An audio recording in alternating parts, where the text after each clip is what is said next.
Hi, sweetheart, it's Grandma. I'm going to read you a book today called Corduroy.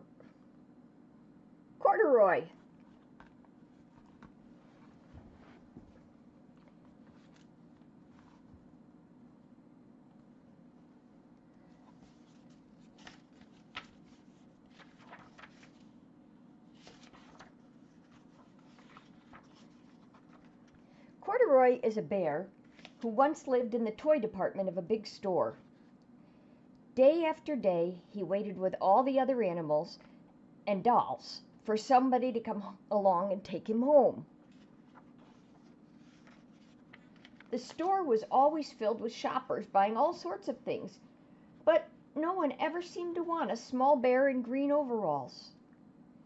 Then one morning a little girl stopped and looked straight into Corduroy's bright eyes. "Oh, Mommy," she said, "look, there's the very bear I've always wanted." "Not today, dear," her mother sighed. "I've spent too much already. Besides, he doesn't look new. He's lost the button to one of his shoulder straps." Corduroy watched them sadly as they walked away. "I didn't know I'd lost a button," he said to himself. "Tonight I'll go and see if I can find it." Late that evening, when all the shoppers had gone and the doors were shut and locked, Corduroy climbed carefully down from his shelf and began searching everywhere on the floor for his lost button.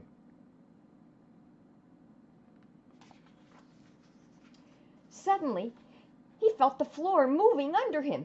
Quite by accident, he had stepped onto an escalator, and up he went. Could this be a mountain, he wondered? "I think I've always wanted to climb a mountain." He stepped off the escalator as it reached the next floor, and there, before his eyes, was a most amazing sight. Tables and chairs and lamps and sofas and rows of beds. "This must be a palace," Corduroy gasped. "I guess I've always wanted to live in a palace." He wandered around admiring the furniture.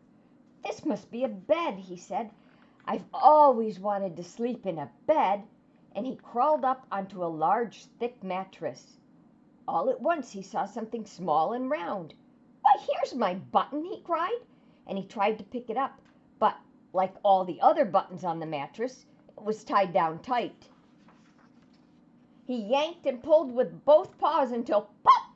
Off came a button, and off the mattress Corduroy toppled, bang, into a tall floor lamp.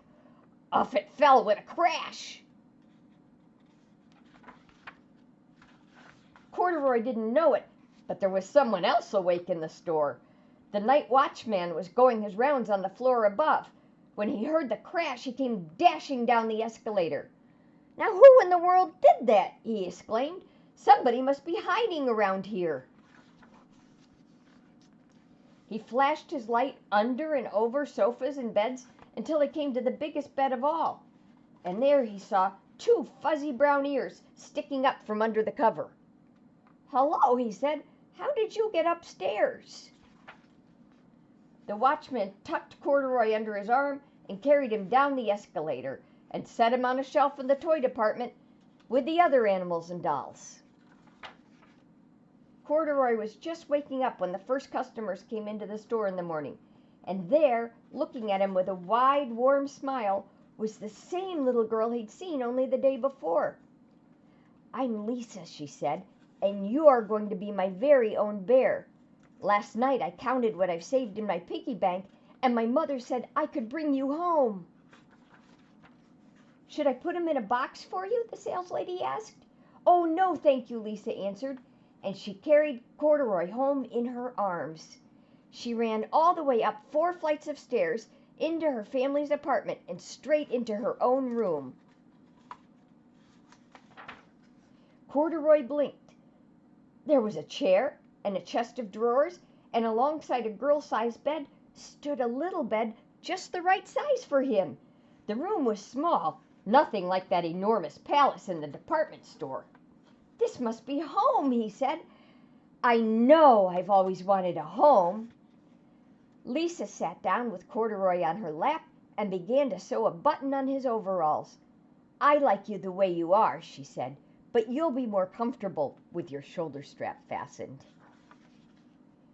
"You must be a friend," said Corduroy. "I've always wanted a friend." "Me too," said Lisa, and gave him a big hug. Oh, I think he's going to be happy there. What do you think? I love you. I'll talk to you later. Bye-bye.